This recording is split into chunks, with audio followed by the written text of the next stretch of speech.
Franklin McFadden says he feels grateful for what he has, but knows himself and many others living with a disability could be doing much better.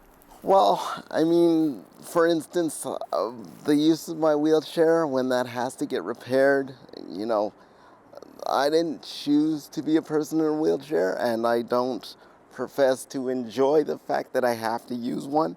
However, there are there are specific costs that somebody has to account for. Now, research by Wellesley Institute shows the cost of thriving in the GTA with a disability, not just surviving, can cost as much as 39% more than thriving without a disability. I felt the information was quite bang on. In fact, I don't think that all of the costs associated with a disability have been appropriately addressed. The research found that in Toronto, living a healthy, engaged life as a single working-aged adult with a mild to moderate physical or mental health disability can cost as much as $81,000 a year, compared to $62,000 without a disability.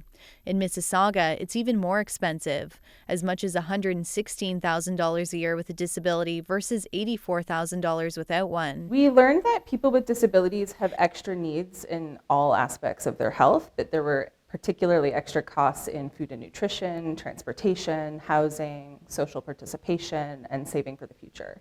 I find that there's very little research done that include people with disabilities in Canada in general, but specifically to speak about the dire conditions in which many people with disabilities live due to the exclusion, systemic exclusion from beginning to end. Wellesley Institute's research, which included interviews and focus groups with disability advocates and people with lived experience, also found that because people with a disability often retire at an earlier age, they have higher retirement savings needs.